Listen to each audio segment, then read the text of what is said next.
¿Cómo están? Muy bien. Ella es la profesora Carola Herrera, arquitecto, diseñadora urbana, con doctorado en urbanismo. Ella es la que nos va a hacer la presentación el día de hoy. Estamos a punto de comenzar. Un poco les voy a decir qué es lo que vamos a hacer. Necesito que todos tengan, por favor, sus micrófonos apagados. Cuando tenemos el video prendido y tenemos mala conexión, eso genera también interrupciones para ustedes. Entonces, si quieren, pueden tener sus videos apagados igualmente. La profesora va a compartir pantalla y vamos a hablar en función de esa pantalla, o sea que ustedes van a poder ver lo que ella está planteando, pero la idea es que no nos distraigamos tratando de verlos a ustedes. ¿Bien? Hay un chat que pueden conseguir en la zona inferior y que ya hemos empezado a escribir los que ya habíamos llegado. En ese chat ustedes van a colocar las preguntas que tengan a la profesora a medida que ella va hablando. En el momento que ella pare, yo le hago ¿cómo se llama? Un resumen de las preguntas que ustedes han hecho y entonces ella procederá a contestarlas. Si alguien tiene alguna duda, también puede levantar la mano en donde están los participantes. Ustedes pueden ver los participantes y tienen, cuando abren la pestaña participante, tiene levantar la mano. Cuando levantan la mano, queda en su foto, en su imagen, ¿ok? La manito puesta, y bueno, pero no se les va a dar audio para interactuar directamente, ¿ok? Eso en función del tiempo y de lo que queremos hacer. Bueno, profesora Carola, ¿estamos listos para comenzar? Cuando me digan. Ya estamos en la hora. Tenemos hasta el momento 23 participantes. Estoy muy agradecida por el esfuerzo que están haciendo todos de estar aquí. Y bueno, bienvenidos. Bueno, damos entonces inicio. Buenos días a todos. Fíjense, me corresponde dar la sesión de hoy. Yo soy una de las docentes que va a estar responsable de esta sesión que empezó ayer y que termina la semana que viene, entiendo que el jueves que viene. Me corresponde justamente la sesión que hemos titulado De la ciudad al hábitat como derecho, los fundamentos para la planificación del hábitat ecosocialista. Yo les he dejado un artículo que titulé El derecho a la ciudad como estrategia para la transformación de la ciudad, y en este momento pues vamos a hacer esta videoconferencia más que nada para incitar el debate, la reflexión, la discusión sobre temas que a veces uno los lee, pero a lo mejor cuando uno los debate, pues genera quizás un poco más de inquietud. Les voy a pedir que pongan mucha atención porque muchas de las cosas que voy a decir hoy están las respuestas, algunas de las respuestas del cuestionario que tienen que responder esta semana. Así que oído al tambor. Y mucha atención porque además, les digo de anticipadamente, hay muchas conchas de mango en este cuestionario, ¿ok? Así que atentos y cualquier duda estaré pendiente también para contestarla. Fíjense, la presentación de hoy la vamos a hacer como en dos partes, de manera tal de tratar de, en la medida de lo posible, en esta modalidad de educación a distancia, poder interactuar un poquito, aunque sea con las preguntas del chat. Entonces, voy a hablar primero sobre el apartado sobre esto que llamamos de la ciudad al hábitat como derecho. Hacemos una pausa, hacemos las preguntas que tienen, respondemos las preguntas que tienen, y después sigo entonces avanzando un poquito más con la otra parte sobre los fundamentos para la planificación del hábitat ecosocialista. Fíjense.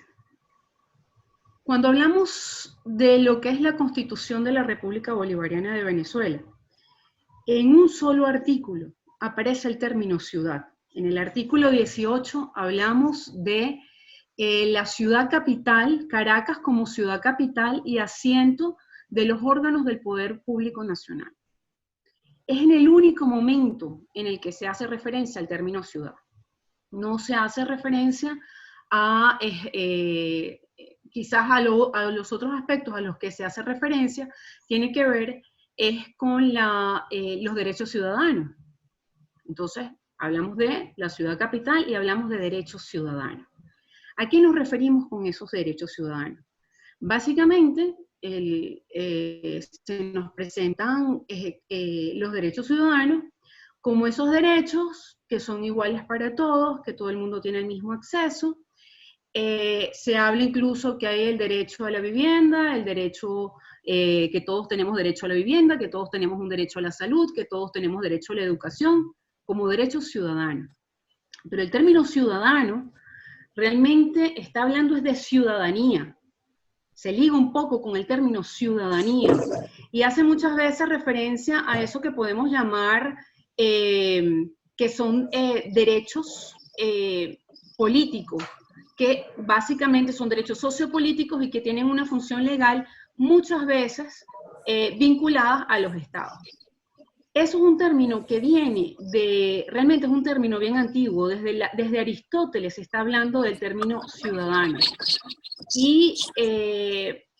Pero realmente se asume ese derecho ciudadano con el planteamiento que se hace desde la Revolución Francesa y que se habla de la Declaración de los Derechos del Hombre y del Ciudadano de 1789, es decir, es un derecho bastante antiguo. Y nosotros lo asumimos en nuestra Constitución. Ese derecho ciudadano, en esos distintos derechos, lo aplicamos en nuestra Constitución. Hablamos exclusivamente de derechos, no hablamos incluso ni de deberes, hablamos de derechos. El punto es el siguiente. Hay constituciones en otras partes del mundo que ya se nos habla incluso del derecho de otro tipo de derechos, el derecho al hábitat, el derecho al espacio público, el derecho a la vivienda.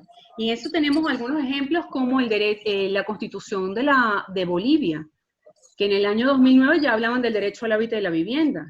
Y en Ecuador se hablaba del derecho al hábitat, a la vivienda y al espacio público en el año 2008. Es decir, en ese sentido, Venezuela en este momento, si bien tiene una cantidad de derechos que están planteando en la Constitución, hay algunos aspectos de esa vinculación con lo que tiene que ver con el territorio, con el hábitat, donde la Constitución de la República Bolivariana de Venezuela muestra un cierto retraso, un cierto, una cierta, sí, está un poco relegada en relación si lo comparamos con otros países que ya tienen en su Constitución el término del derecho al hábitat. En un momento dado, el presidente Chávez nos decía que cualquier asentamiento humano es ciudad. Luego han aparecido algunos intentos de tratar de diluir esas diferencias de lo que es el campo y la ciudad, porque entonces pareciera que todo es ciudad. Cualquier asentamiento humano es ciudad. Pero yo creo que en un proceso dialéctico, en un proceso donde se presentan contradicciones, donde tenemos que ir avanzando a medida que vamos aprendiendo, hay que hacer algunas consideraciones a este tema. El campo y la ciudad no son iguales. El campo tiene unas características y la ciudad tiene otras, y están vinculadas sobre todo al aspecto productivo. Y el sentido productivo en todo su sentido. Estamos hablando de la producción, del intercambio, de la producción, distribución, intercambio y consumo. En el campo, entonces empiezan a haber estas propuestas de tratar de diluir esas diferencias, porque como todo supuestamente es ciudad, entonces bueno, y sabemos que no todo es tan ciudad, entonces empiezan a haber estos conceptos que tratan de diluir esas diferencias. Pero fíjense, por ponerles un ejemplo, cuando hablamos de la cría de cerdos no es compatible con la ciudad por un tema sanitario.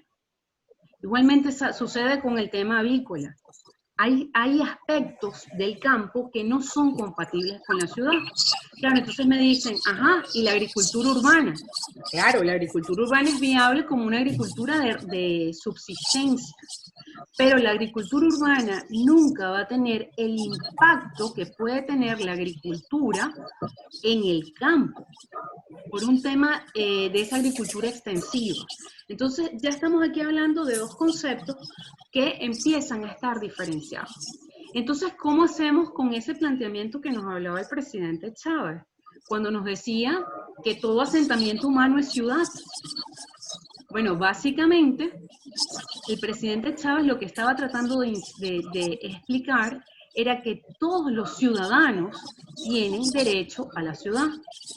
Tienen derecho a la vivienda, tienen derecho a la educación, es decir, la gente del campo tiene derecho a la vivienda, la gente del campo tiene derecho a la educación, la gente del campo tiene derecho a la vestimenta, al calzado, a la salud, ¿sabes? Y a eso, él se estaba refiriendo realmente era el derecho ciudadano, a la ciudadanía. A ese aspecto entonces empezamos a entender que dentro de la Constitución de la República Bolivariana de Venezuela, a pesar de que se habla de que todos tienen igual, todos los ciudadanos tenemos iguales derechos, el punto es que a la hora de la chiquita pareciera entonces que se entiende que la ciudad es el lugar donde se aplican los derechos ciudadanos. ¿Ok? Entonces ahí empieza a ver, es el lugar de la puesta en práctica de esos derechos ciudadanos, cuando en realidad no es así. Entonces será una cuestión de términos. Esas son una de las cosas que uno se pregunta. Hay aspectos que a veces uno le llaman la atención, cuando a veces te dicen y nos llenamos la boca diciendo, es que el 87% de la población venezolana vive en ciudad. Y es como casi que motivo de orgullo, ¿no? Pero entonces pretendemos que el 13% restante produzca y produzca lo que la gente de la ciudad nos vamos a consumir. Entonces empiezan a haber contradicciones. Y contradicciones pero esa gente del campo, entonces, bueno, sí, tienen derechos, pero son ciudadanos o no son ciudadanos, ¿no? Entonces empiezan a haber una serie de contradicciones que se suman. En ese sentido, a veces también vemos que la gente que viene del campo a la ciudad, entonces hablamos que la gente de la ciudad, fíjense, la gente viene del campo a la ciudad con iguales derechos. Eso es una gran cuestionante. No tienen iguales derechos. O sea, a pesar de que taxativamente sí, aparece de que sí tienes iguales derechos, realmente hay una situación muy particular.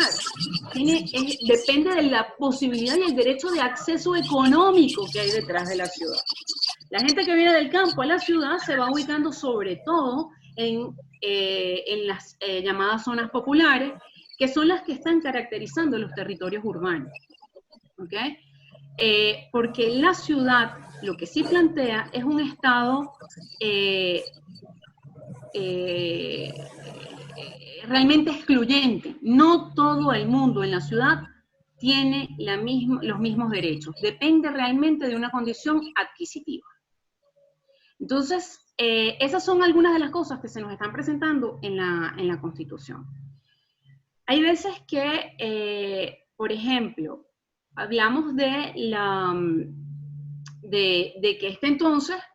que este 13%, que es el que tiene que activar generar toda la producción, este 13% de la población que vive en el campo, entonces nosotros le decimos desde la ciudad, los llamados ciudadanos, por favor, vamos a que produzcan, hay que producir porque necesitamos diversificar la economía y el tema agrícola, pero realmente estamos hablando de que es un 13% y una resistencia, una agricultura urbana de resistencia de bajo impacto en la ciudad. Entonces, a veces suena en una condición un poco esclavista cuando hablamos, bueno, yo soy del campo y tú eres de la ciudad y tú eres del campo, porque en el fondo lo que hay son unos derechos que tienen que ver es con el poder adquisitivo, ¿ok? Ahí entonces empiezan a surgir otras inquietudes, ¿no? Porque, entonces, ¿cómo hacemos? ¿Cómo lo llamamos? En la Constitución de Uruguay y de Argentina han resuelto de otra manera. Por ejemplo, ellos hablan de los habitantes, ¿ok? Y toda la gente, todos los habitantes de este planeta o todos los habitantes de la tierra venezolana, entonces son los que tienen los derechos. No lo tiene el ciudadano, lo tienen son los habitantes. Es una forma en que Argentina y Uruguay han dado respuesta, aun cuando ellos no tienen el derecho al hábitat, incluido en su constitución. Entonces, ¿ahí a qué nos estamos refiriendo? A lo que entonces empiezan a abrirse como una serie de puerticas. ok, está el tema del derecho al hábitat como una alternativa para entonces hacer una propuesta realmente inclusiva. Pero entonces, ¿qué entendemos como hábitat? Estamos entendiendo el hábitat entonces a ese espacio, a ese lugar, esa relación que va a tener ese ser humano con su entorno, independientemente que sea urbano, que sea rural, que sea indígena, que sea costero. Ahí es que van a estar, es un término que es mucho más incluyente que el término el derecho a la ciudad. Entonces a veces escuchamos el derecho a la ciudad, el derecho a la ciudad y el derecho a la ciudad, y el derecho a la ciudad desde una postura realmente bolivariana, inclusiva, colectiva, que es lo que estamos tratando de construir en estos procesos, realmente tenemos que repensar si realmente lo que queremos es el derecho a la ciudad o el derecho al hábitat. En esas consideraciones, les digo también, el hábitat tiene es un concepto que es mucho más amplio. Entonces estamos hablando que el hábitat es un concepto que es mucho más incluyente, es un concepto inclusivo, que es de las cosas que estamos tratando de hacer. Entonces ahí aparecen algunos cuestionamientos que yo los voy a dejar desde ya en discusión. ¿Vale la pena entonces, si estamos en este proceso de organización popular, que hablamos de consejos comunales, que el próximo paso es la comuna, y que el siguiente paso es la ciudad comunal, que es, fíjense que es el título de este diplomado, Planificación del Hábitat y Ciudad Comunal? ¿Estamos de acuerdo que tenemos que usar el término ciudad comunal? ¿O será realmente hábitat comunal y empezar a abrir realmente la discusión de lo que tiene que ser hábitat? Que son los habitantes y no los ciudadanos los que tienen que tener el derecho y los deberes en ese compromiso con el territorio. Lo dejo ahí en discusión y abro la sesión de preguntas para entonces entrar en la segunda parte.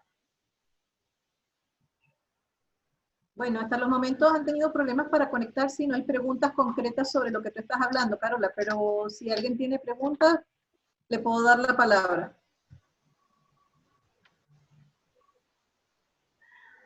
Si no, sigo. ¡Seguimos! ¡Sí! ¡Paramos! ¡No! ¿Alguien tiene alguna duda? Yo creo que están más preocupados en este momento tratando de... Hay una persona, ¿cómo se llama? Willibaldo, parece que tiene una pregunta. Willibaldo, enciende por favor tu micrófono y hazla, o si no la escribes. ¿Me escuchan? Sí, Perfecto. claro que sí. Hola, hola. Buen día. ¿Se me escucha? Sí. Ok. Bueno, un saludo a todos. Willibaldo Goyo, actualmente. Saludo a la ponente. Actualmente director general de Redes Populares.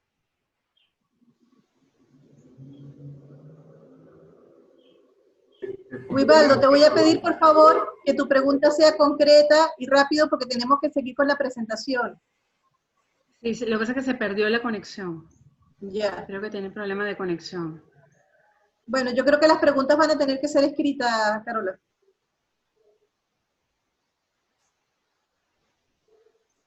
Ok, aquí hay una pregunta de Gabriela Rodríguez. ¿El término habitante incluiría el derecho de animales y plantas también como seres vivos que también habitan en un espacio determinado?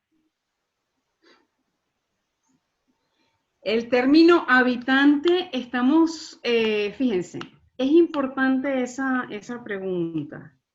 Normalmente usamos habitante con el término habitar y asumimos el término habitar con los espacios donde la gente reside. ¿Ok? El término habitante, nos estamos refiriendo básicamente al habitante, al ser humano, ¿ok? Nos estamos refiriendo al ser humano que habita en los territorios. Obviamente, dentro de una postura ecosocialista, que es la que vamos a seguir y nos vamos a seguir incorporando, pues obviamente hay un reconocimiento a otros aspectos del hábitat que vamos a estar trabajando, pero estamos hablando de que el habitante es la persona que reside en un espacio, pero no solo es el tema vivienda, ojo, porque se entiende habitar como el tema vivienda, del residir, ¿no? Del habitar a residir, no, es el modo de vivir en un espacio que tiene vivienda, que tiene espacio público, que tiene equipamientos, que tiene una relación con la naturaleza, la forma en que cada quien, los saberes populares se incluyen a nivel cultural incluso en el tema hábitat. De hecho, la lectura complementaria que estoy recomendando es justamente el hábitat y la cultura, porque cada quien dentro de sus circunstancias va a habitar en un territorio y esa persona, independientemente, sea costero, sea indígena, sea lo que sea, esa persona tiene derechos y tiene deberes. Ok, Carola, la segunda pregunta de Darwin. Darwin habla que nos da un caluroso saludo desde el Zulia y nos pregunta, ¿hasta qué punto las medidas coercitivas y unilaterales impuestas por Estados Unidos contra nuestra patria impactan sobre el derecho al hábitat de los venezolanos, tomando en cuenta que entre los derechos del derecho al hábitat se encuentra el acceso y suministro de servicios públicos, el derecho al trabajo, el derecho al transporte y el derecho a la movilidad, etcétera? Obviamente están impactando el derecho. Si lo vemos, obviamente decirte que si lo están impactando, sí, hay un impacto, y hay un impacto brutal, si se quiere decir, a nivel de derecho, a ese derecho al hábitat. Si lo vemos desde el punto de vista del derecho ciudadano, sí están afectando el derecho a la salud, el derecho es la misma situación, hay una afectación desde el punto de vista de toda la situación de bloqueo y de sanciones impuestas por el gobierno de los Estados Unidos a Venezuela, y evidentemente hay una afectación al derecho al hábitat. Sin embargo, hay una de las cosas que tenemos que tratar, es que justamente es un derecho que el Estado, con todos los esfuerzos y con todas yo diría que con todas las posibilidades que tiene, está tratando de garantizar. Con todas las dificultades está tratando de garantizar. Muy bien. Iraida Gavidia pregunta, desde Charallave, ¿dónde entonces debemos trascender a un proceso constituyente real? Totalmente. Totalmente. Todavía cuando uno escucha hablando del derecho a la ciudad, a veces como que uno dice, bueno, pero vamos a seguir discutiendo y dando la vuelta cuando realmente lo que tenemos es que dar el salto de lo que es la ciudad, y entonces entenderlo desde el hábitat, de que todo el mundo tiene que tener los derechos y no estar en esta cosa de que es el campo, es la ciudad, no, porque entonces hablamos de una economía diversificada, pareciera a veces hasta en una condición, de verdad les digo, a veces parece una condición esclavista. Yo desde la ciudad, ciudadano, lugar donde se aplican los derechos ciudadanos de la ciudad, entonces necesito que la gente del campo produzca, ¿sabes? En un planteamiento inclusivo como el que estamos haciendo, no, ¿sabes? Todo el mundo tiene que tener derecho y hay que dar verdaderamente el salto en un proceso constituyente y abrir la discusión, sobre todo en estos espacios, abrir la discusión a que realmente intervenga ¿sabes? Hacer un cambio real, pues, de hablar de hábitat, de habitante, de dar a quién tiene los derechos y quién tiene los deberes también.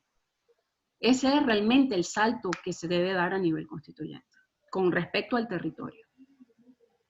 Ok, nos saludan desde el estado Falcón, no tengo el nombre. Cuando usted se refiere a que los derechos a la ciudad dependen del poder adquisitivo, ¿no se puede pensar que es de alguna manera exclusión? Claro, por eso es que no podemos hablar de ciudad.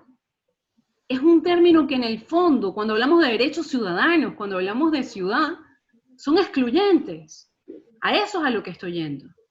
La ciudad es excluyente, por eso la invitación es, vamos a abrir el proceso de discusión. No hablemos de ciudad, hablemos de hábitat. No hablemos de ciudad comunal, que es el próximo paso que viene. Es realmente lo que queremos. Queremos seguir excluyendo sin tener conocimiento de lo que hay detrás de cada uno de los términos. Y justamente eso lo que se está planteando. La ciudad es excluyente. Es para un grupo, es exclusiva. Bueno, Carola, si quieres continuamos con la segunda parte. Dale. Sigo con la segunda parte, comparto pantalla. No sé si me la pueden, si la tengo activa. Sí, está activo.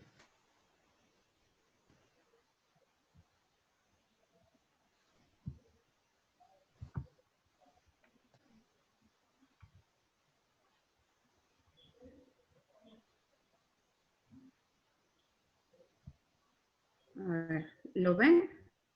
Sí.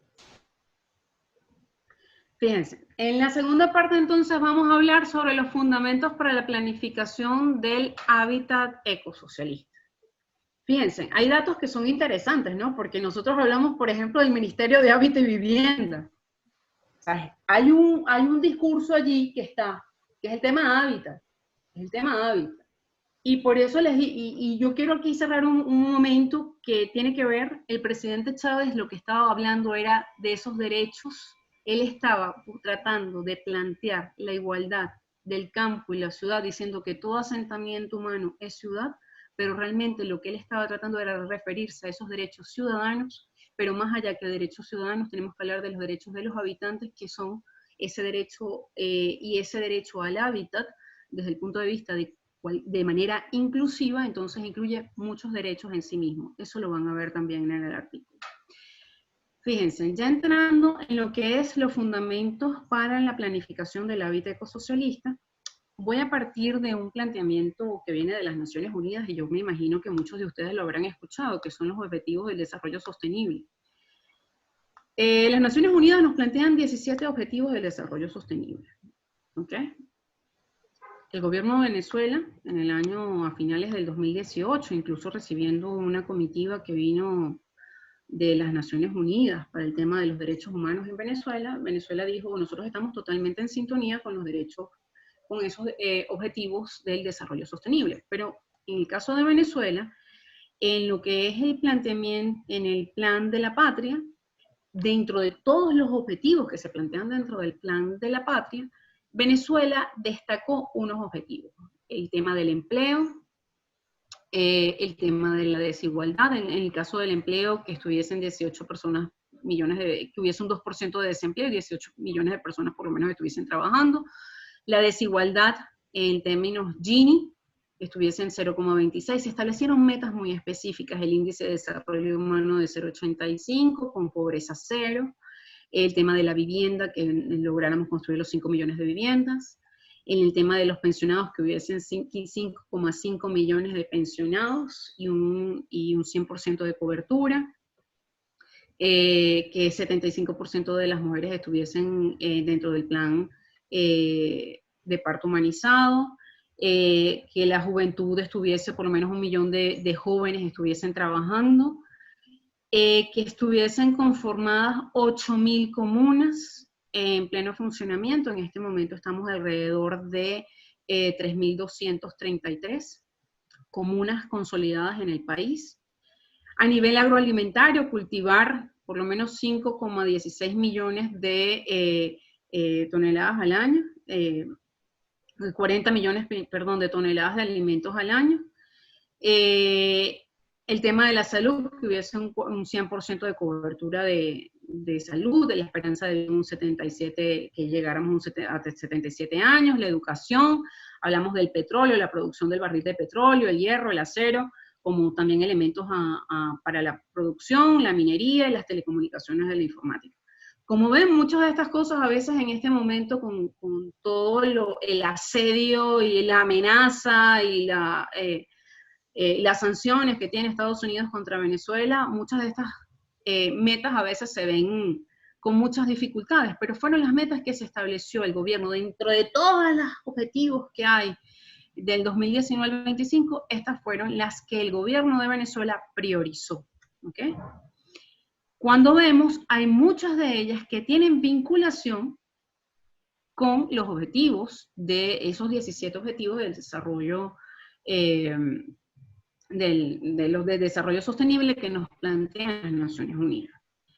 Yo en esto quiero hacer una observación. Si bien uno escucha con mucha frecuencia estos objetivos, estos 17 objetivos del desarrollo sostenible, hay que tener mucho cuidado y leerlo con las letras chiquitas. ¿Okay? Porque tal como se plantea, pareciera que las Naciones Unidas nos está haciendo un tratado casi que de izquierda. Y no es tan así. Realmente cuando uno ve, muchas veces se están beneficiando es a las empresas privadas, se habla de esta economía verde, pero protegiendo quizás algunos sectores y a otros no. Entonces, bajo esas condiciones, nos corresponde entonces hacer como un alerta, ¿sabes? Vamos para allá, pero lo vamos a hacer con la estrategia propia, con nuestra forma de resolver los problemas, con el camino que hemos desarrollado en estos 20 años que llevamos en el gobierno. Dentro de lo que es el plan de la patria, de lo que es el 2019 al 2025, se plantean entonces 5 dimensiones que son fundamentales a la hora de comprender el territorio. A diferencia quizás de otros planes de gobierno que hemos tenido, sobre todo en el 2013 al 2019, el plan de la patria 2019 al 25 hace un énfasis muy importante en lo que tiene que ver con las dimensiones de ese hábitat.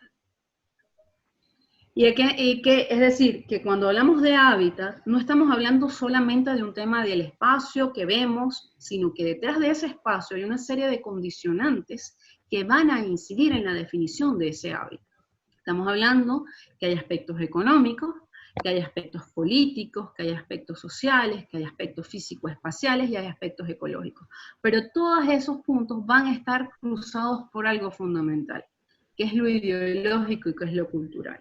Es decir, fíjense en la importancia que tiene el hábitat, la cultura en el hábitat, ¿ok?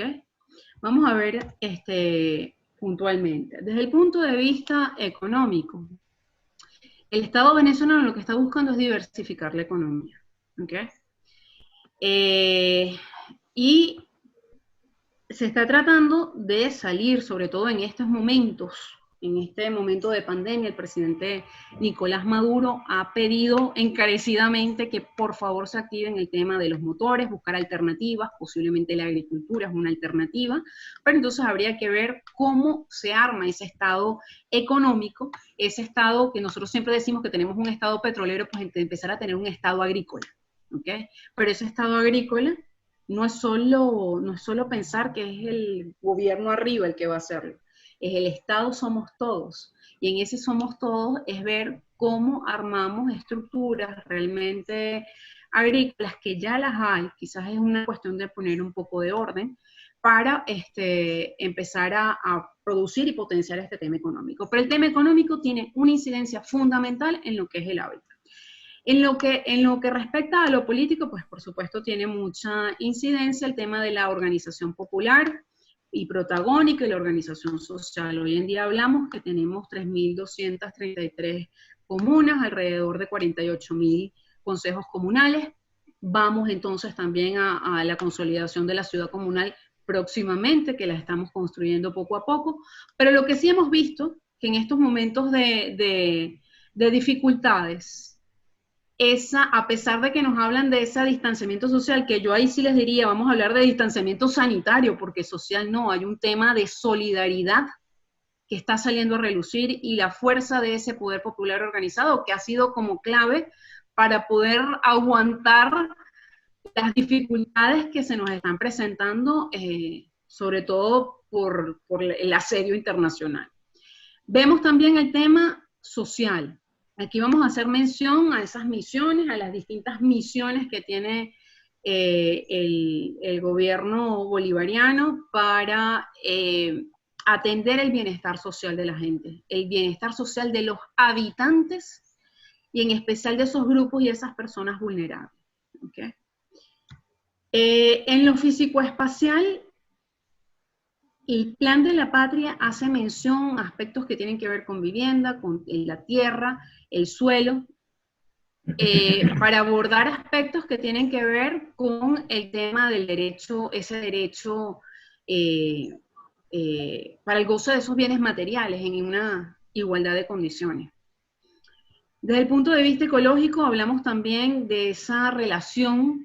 Hablaban de, bueno, ¿y qué pasa con las plantas? ¿Qué pasa con los animales? Bueno, en el tema ecológico también hay que tomar en cuenta esa relación que tenemos con el entorno, tratar de reciclar, reutilizar los espacios para que sean realmente, tengan esa connotación ecológica. Y yo aquí voy a hacer un énfasis. Cuando hablamos a veces de esa condición ecosocialista que estuvieron ustedes abordando la semana pasada, en la sesión pasada, piensen que lo eco no es solo lo ecológico, parte de lo económico, como se los mostraba inicialmente, parte de lo económico, y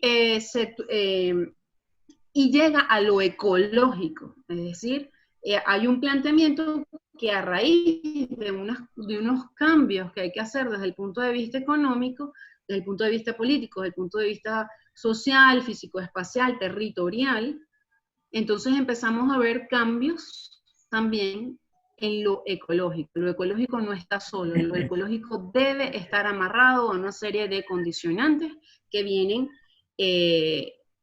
amarrados de unas estructuras superiores.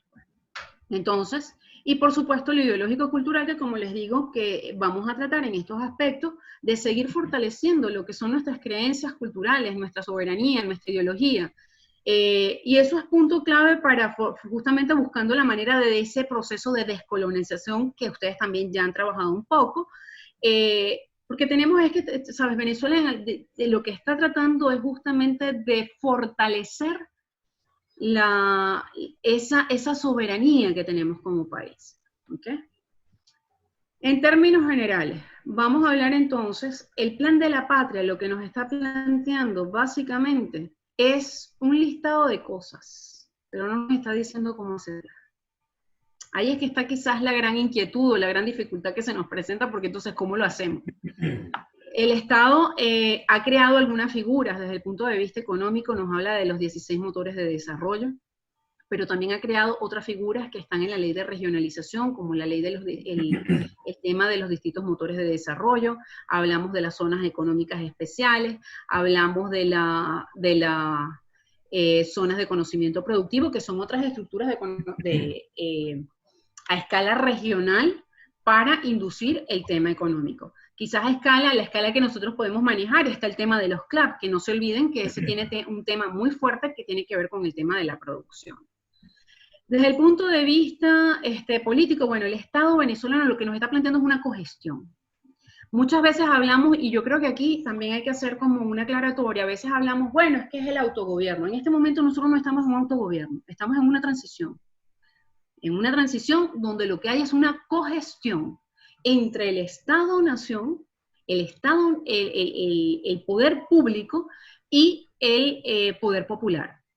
Y entonces hablamos de ese Estado comunal que queremos consolidar como autogobierno, pero en este momento no hay autogobierno, es una cogestión. Muchas veces ahí se presentan quizás ciertas dificultades por no comprender realmente lo que estamos buscando, ¿okay? Todavía tenemos que seguir trabajando con el Estado, tenemos que seguir articulados con el Estado para poder seguir, para continuar y avanzar, ¿ok? El tema de la pobreza, que es un tema que fíjense que viene considerado desde el principio, desde las Naciones Unidas, que les dije que estaban en esos objetivos de desarrollo sostenible, y entonces hablamos de la pobreza, hablamos de las grandes misiones, y las misiones como la herramienta que ha utilizado el Estado venezolano para poder abordar el tema de esa pobreza. Pobreza estructural. Y aquí voy a hacer mención, pobreza estructural. Las Naciones Unidas, la CEPAL, lo que está hablando es de pobreza, la CEPAL, lo que nos pidió desde el año 1980 a todos los países es manejar la pobreza estructural. Sin embargo, es curioso porque obviamente cuando uno habla de la pobreza, uno en estos tiempos, claro, uno siente el bolsillo afectado, pero esa no es la pobreza estructural. Hay muchas maneras de medir la pobreza. Y Venezuela está abordando la pobreza estructural, que puede ser extrema o no extrema. Y la está abordando con aspectos muy claves que tienen que ver sobre todo con la gran misión Vivienda Venezuela.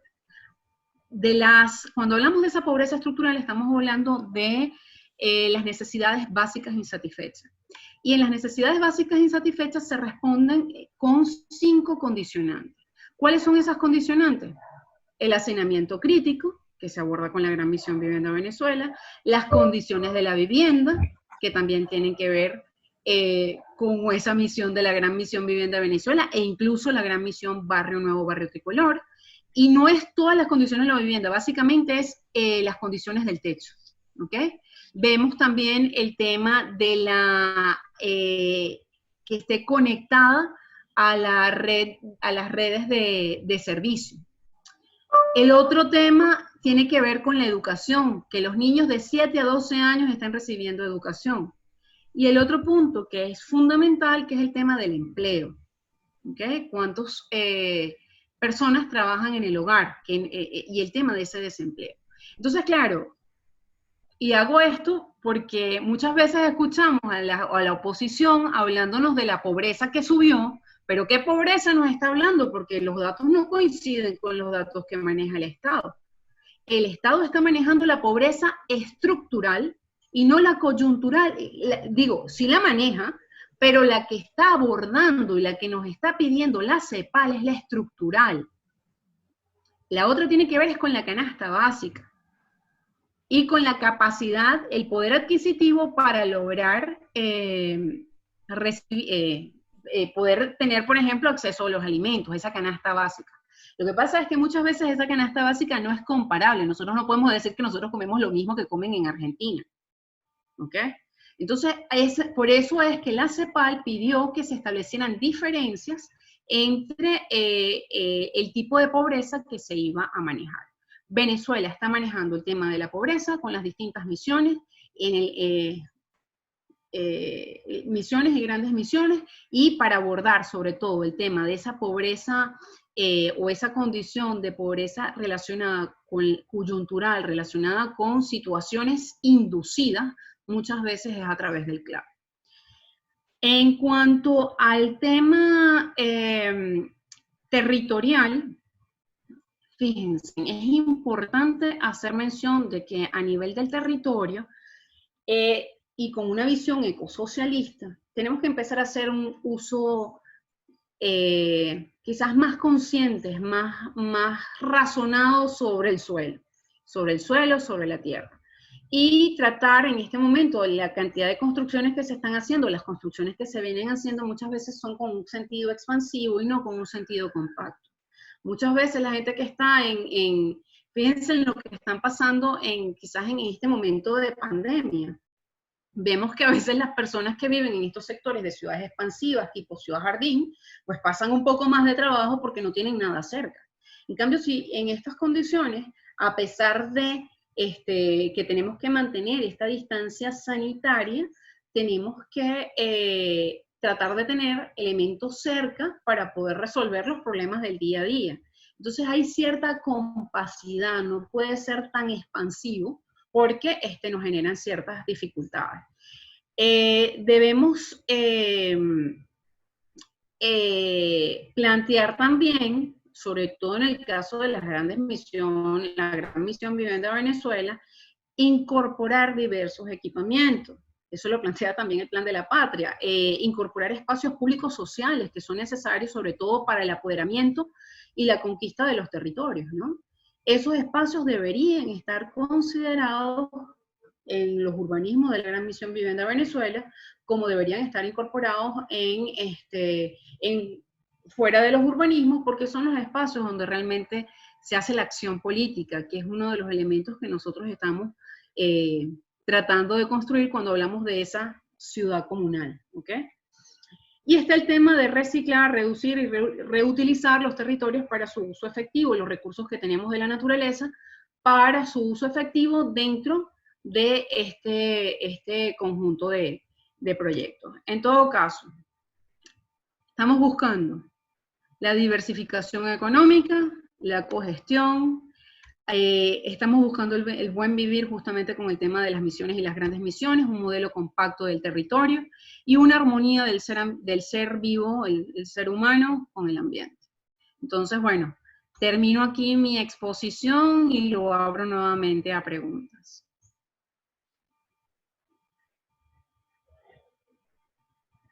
Muy bien. Por favor, deja de compartir la pantalla para poder participar.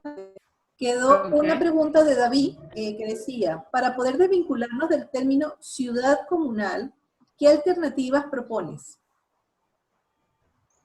Eso tiene que venir eso tiene que venir de generar estas discusiones, tiene que salir de nosotros como poder constituyente. Esas discusiones tienen que salir de nosotros, tratarlas de elevar elevarlo justamente a los constituyentes en este momento que están abiertos, están recogiendo datos, informaciones para llevarlos a otro nivel, pero tiene que salir del poder popular, abrir los ojos a este tipo de discusiones. Pero si nos quedamos encapsulados con la información, no hacemos nada. Hay que seguir difundiendo el tema para llegar a los órganos decisores. En este proceso, sobre todo, aprovechar que estamos en un momento constituyente. Muy bien. Iraida Gavidia dice, cuando se plantea que el plan de la patria contempla es un listado de cosas, lo cual nos lleva a un camino de dificultades que, como usted indica ahora, se pregunta, ¿cómo lo hacemos? Ahí es donde uno puede considerar un proceso de gestión popular en el cual las instituciones con capacidades científicas y no meramente empíricas puedan identificar las necesidades o problemas reales del hábitat y traducirlos a un plan, programa o proyecto. Pero esto, construirlo con la gente, las comunidades. ¿Hay experiencias significativas en torno a eso? Ella está en Charallave. Perdón, repíteme la última parte de la pregunta que no la oí bien. La última ¿Hay parte. experiencias significativas en torno a esto? Ella es de Charallave, Iraida Gavidia. Fíjate, hay muchas experiencias que se están dando, pero están dándose experiencias a nivel individual. El problema es que tenemos que tratar de que esa fuerza que estamos haciendo en pequeños esfuerzos, tratarlas casi que de entubar, tratarlas de manejar como un sistema. Hay que entender que las propuestas tienen que ser entendidas como un sistema. El proyecto que se está planteando a nivel de ciudad comunal, a nivel digamos, del proyecto que tenemos, este proyecto bolivariano, se nos están planteando, como bien dices, muchas dificultades. Sí, es un listado. O sea, nos dicen cómo. Entonces el Poder Popular plantea, pero lo plantea individualmente. Y entonces hay que tratar de que esa fuerza, que todavía sigue siendo de una comuna, se fortalezca con otras escalas superiores, a lo que vamos, a esa ciudad comunal. Pero, ¿qué pasa? Que deben estar sistematizadas ¿sabes? Por ejemplo, hablamos del tema agua. Muchas veces la gente dice, bueno, pues hacemos un pozo, pero posiblemente el pozo que yo haga afecta a la comunidad de al lado. Entonces no hay una visión colectiva, y tenemos que seguir fortaleciendo esa visión colectiva para poder incidir en otras escalas de gobierno. Pero esa escala debe estar en este momento en una cogestión, que es la parte clave, ¿no? El poder público tiene el poder popular tiene un conocimiento de su sector, pero el poder público que existe, que a veces decimos no queremos, y ellos están participando, no es una democracia representativa, es participativa y protagónica, ellos existen también, tienen sus planteamientos a otra escala. La idea es tratar de convalidar ambas escalas, fortalecerlas y entenderlos como un sistema, porque lo que sí tiene esta forma de configuración del territorio social es que es sistémico, forma parte de un sistema, y cualquier inconveniente que se nos presente, cualquiera de los temas que abordemos desde el plan de la patria, tienen que ser entendidas como sistema y no como respuestas individuales de una comuna que anda solicitando recursos desesperadamente ante el Consejo Federal de Gobierno para que les aprueben un proyecto y no se ve la relación con todo el territorio, con todo el sistema. No sé si respondo a la pregunta de Iraida. Creo que sí. Tenemos otra pregunta de Renzo Ravelo. ¿Cómo se puede plantear el acceso a la canasta alimenticia? Fíjate, hay varias cosas. El acceso a esa canasta alimenticia, el Estado lo está tratando de abordar justamente con el CLAP. Y el CLAP, entendiéndolo no solo como el Comité Local de Abastecimiento, está la producción. O sea, lo estamos abordando, tenemos que fortalecer el tema de la producción como uno de los elementos claves para poder empezar a tener como más acceso y liberarnos quizás de esta situación, que es el tema de la producción, soberanía alimenticia. Pero por otra parte, y esa soberanía alimenticia que va a estar de parte, ¿sabes? Que la maneje desde el poder popular, se tenga ese control. Pero también creo que hay que idear, el Estado debe idear otras formas de acceso o de transparencia de precios. Yo en lo personal no creo que sea el poder popular el que tenga que estar solamente corriendo detrás de los empresarios para que nos bajen los precios, porque realmente a veces no tenemos la fuerza. Hay que buscar, idear, porque sí hay estrategias para tener un verdadero control de precios. Lo que pasa es que depende a quién le conviene y a quién no. Pero realmente hay que hacer un control de precios para, o sea, hay que combinarlo desde fíjense que siempre me estoy manejando entre las dos. Desde el poder popular, hablar de producción y tener esa situación desde el poder popular, y por otra parte, desde el poder público, tener ese control de precios de manera que entre los dos ayudarnos. Pero si las propuestas vienen por un solo lado, posiblemente no funcione. Seguimos buscando estrategias. Ok, tengo una pregunta. Muy bien, tengo una pregunta de Tibisay. ¿Cómo es posible potenciar la visión colectiva sin alterar lo específico de cada territorio? Esos son consensos. Es una muy buena pregunta. Son consensos. El asunto está en que aquí la individualidad es la que no estamos, es con la que no estamos, es la que no queremos justamente. Nosotros no podemos hacer ciudad o no podemos hacer hábitat.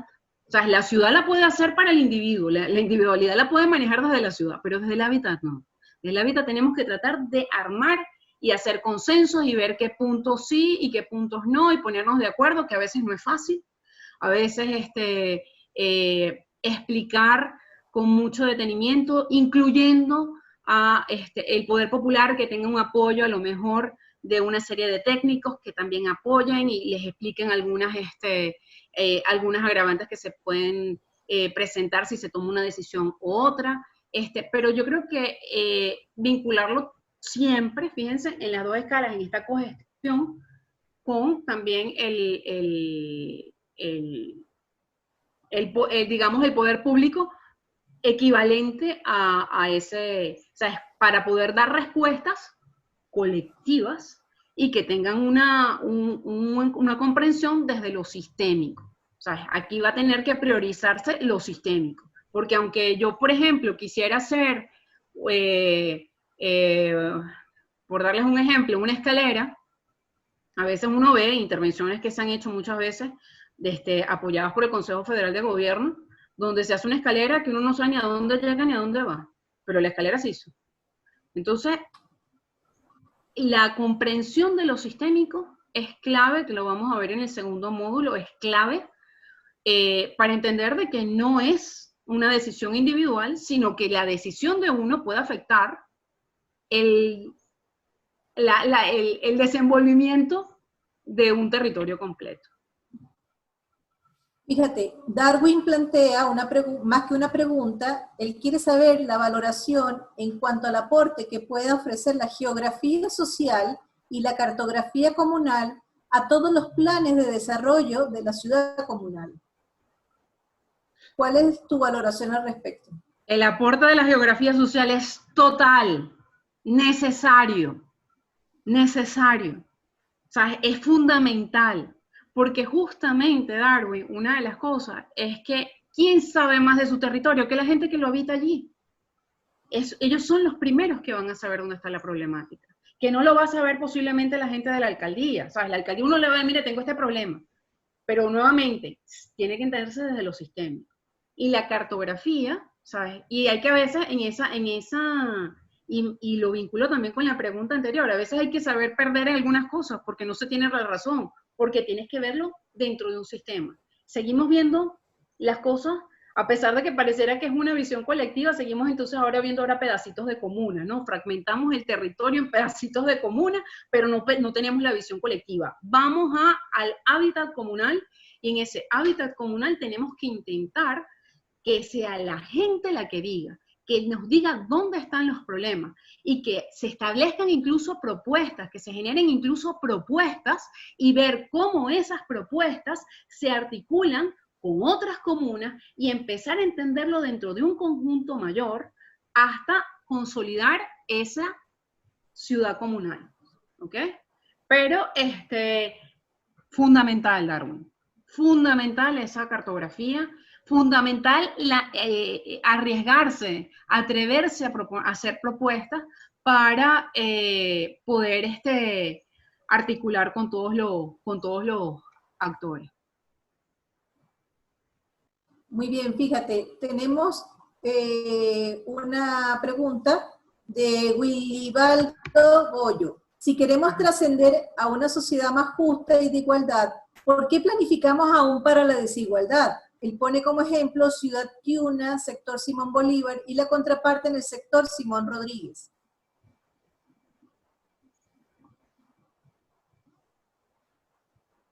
De la misma manera, sí, te escucho. Yo creo que es una cosa de que tenemos que seguir avanzando y seguir incluso haciendo estos cursos, tratando de llevar la voz a todo el mundo, porque muchas veces los decisores no han hecho a lo mejor este tipo de cursos donde estamos tratando de decir, señores, abran los ojos, nos podemos estar equivocando, a pesar de las muy buenas intenciones que tengamos, pero hay contradicciones muchas veces en los planteamientos que se están haciendo. Entonces, este tipo de cursos es fundamental, pero no solo hacer el curso, sino tratar de además llevar la voz a seguir replicando la voz, seguir haciendo llamados de atención, de cosas que a veces las hablamos y parecen cotidianas y normales. Hablamos de ciudad de manera muy libre y muy general, y el derecho a la ciudad, y fíjense en todas las condiciones que tiene, ¿sabes? Estamos hablando de una condición exclusiva, excluyente. ¿Qué hacemos? El que decida a lo mejor tomar, y les digo una cosa, muchas veces son gente del mismo gobierno, del mismo poder popular, muchas veces muchos de ustedes forman parte, son actores decisores, pero entonces hay que estar como, tratar de hacer este tipo de cursos para ampliar la discusión, el debate que es necesario para poderlo llevar a otra escala. Muy bien, Humberto Bermúdez desde Valencia. Uno de los nudos críticos que se presentan luego de los procesos participativos populares, por ejemplo, la planificación popular participativa y protagónica, es que luego de la agitación, organización, articulación, convocatoria, participación y formulación de planes comunitarios, es la tranca entre las instituciones en las distintas escalas territoriales. No están conectadas al plan de la patria. Se hace necesario que uno de los temas cruciales es que el plan de la patria se expanda y comience la transformación del Estado. La geohistoria nos permite trabajar la identidad, también nos conecta con las 5 dimensiones y los 5 objetivos históricos del plan de la patria. Es una reflexión particular que él hace. Luego Glexi Castillo nos habla y nos dice, si nos visualizamos en los fundamentos, podríamos iniciar en lo político con la organización popular, ya que en las comunas convergen organizaciones y personas que en lo individual se articulan en lo económico hasta en lo ecológico. Mi pregunta sería, ¿podríamos avanzar ese modo de transición y llegar al autogobierno? Queremos ir para allá, pero es un proceso. Es un proceso. Ojalá tuviésemos una varita mágica y dijéramos, es parte de un proceso. A veces es un proceso lento, hace falta muchas veces madurar algunas ideas. Estamos en un proceso además que es dialéctico, que aprendemos muchas veces con las cosas, con las contradicciones que se nos presentan en el mismo proceso, ¿no? Ciertamente lo político es un punto fuerte de inicio porque, claro, puede activar muchas cosas. Pero vamos al autogobierno, sí, pero es un proceso y no es rápido. Fíjense, yo les cuento algo. Yo en este momento estoy escribiendo un artículo sobre los CLAP. Y hay una cosa que a mí me parece interesante porque uno escucha a veces con mucha fuerza. el tema de que le falta la P de producción. Hablamos de CLA. No sé si lo han escuchado, porque es el CLA, y le falta la P de producción. Una de las cosas que estoy indagando es que nosotros tenemos 32.600 CLA, de los cuales ya 1/3 está produciendo a nivel nacional. Antes podíamos decir nadie produce, pero realmente ya hay 1/3 que está produciendo. O sea, muchos de los productos son productos nacionales. Que nos falta, sí, nos falta, es parte del proceso. Ojalá pudiéramos hacerlo más rápido, pero bueno, vamos a la velocidad que nos está tocando, en las circunstancias que nos está tocando, que tampoco son muy sencillas. Muy bien. Gabriela Rodríguez tiene una observación, dice, una observación mía es que el término urbanismo es empleado a veces para cualquier edificio de la Gran Misión Vivienda de Venezuela, siendo que esto implica muchos elementos. Por otra parte, entendiendo que las leyes regulan las actividades de los habitantes y sus modos de vida, pero en la práctica las circunstancias de cada quien pareciera que contradicen el orden deseado. ¿Cree usted que la materialización del hábitat comunal ecosocialista sería suficiente para influir en la conciencia y modo de vida de los habitantes o solo en quienes participan? ¿O solo? Perdón, el último pedacito. Te leo la pregunta. ¿Cree usted que la materialización del hábitat comunal ecosocialista sería suficiente para influir en la conciencia y modo de vida de los habitantes o solo en quienes participan en la planificación? Fíjate, Gabriela, totalmente de acuerdo contigo. Sin embargo, es el término que, nuevamente, un término usado erróneamente. Ciertamente el urbanismo es mucho más amplio. Es incluso hasta una disciplina. ¿Ok? Pero son términos usados con mucha ligereza para referirnos a algunas cosas. Se habla de los urbanismos de la Gran Misión Vivienda de Venezuela, para incluir sobre todo el tema de los servicios. En cuanto a la pregunta, fíjate, para llegar a ese hábitat ecosocialista no debe ser nada más de las personas decisoras. El hábitat ecosocialista se tiene que salir del poder popular. Es una construcción que se tiene que hacer desde la base. Se tiene que hacer desde la base. Tengo un micrófono abierto que me dificulta. Por favor, Marla Velázquez, cierra tu micrófono, por favor, que está interfiriendo. El punto es el siguiente. No es una decisión exclusivamente de los entes. Hablamos de ese hábitat comunal ecosocialista y justamente una construcción que se tiene que hacer desde las bases. No es una cosa que yo desde arriba vengo y nuevamente tipo varita mágica le digo a la gente que tiene que hacer las cosas y cómo las tiene que hacer. Es una construcción que se tiene que ir haciendo. Pero obviamente en esa construcción la gente tiene que sentir también como su beneficio, ¿sabes? La gente se tiene que sentir bien cada vez que se va armando como equipo, como solidificando el colectivo, ¿no? Básicamente. Muy bien, Carola, muy agradecida. Yo creo que ya sí, vamos a entrar en las palabras de cierre. Sí, muy agradecida con tu participación y muy agradecida también con todos los que tuvieron la oportunidad de conectarse y hicieron el esfuerzo de conectarse. Les voy a dejar el foro, hay un foro creado en esta sesión para que ustedes puedan, después de leer los materiales que dio tanto la profesora Carola como el profesor Newton, puedan ustedes generar sus preguntas para que ellos directamente se las contesten. Carola, te dejo para que hagas unas palabras de cierre y bueno, muchísimas gracias. Bueno, espero que esta forma de, aunque sé que no están todos, pero bueno, por lo menos creo que hay cierto acercamiento a pesar de esta modalidad de educación a distancia. Espero que las inquietudes que les haya podido transmitir sean generadoras de nuevas discusiones, que a seguir abriendo debates. Creo que es importante tratarlo de llevar a seguir ampliando, tratar de llegar a a otros ámbitos. Estamos en un proyecto, en un proceso constituyente, no dejarlo pasar. Es el momento de seguir difundiendo este tipo de discusiones, de debates, pero lo que sí creo que es importante tener en cuenta es que muchas veces las palabras tienen contenido. O sea, a veces usamos las palabras con cierta ligereza, y yo creo que hay que tener como un poco de cuidado cuando se habla con este tipo de, o sea, ser como muy preciso con los términos que se utilizan. Lo seguiré viendo en próximas oportunidades. Lean el artículo, respondan el cuestionario. Ya saben, hay bastantes conchas de mango por ahí. Y bueno, nada, nos seguiremos viendo. Hasta luego.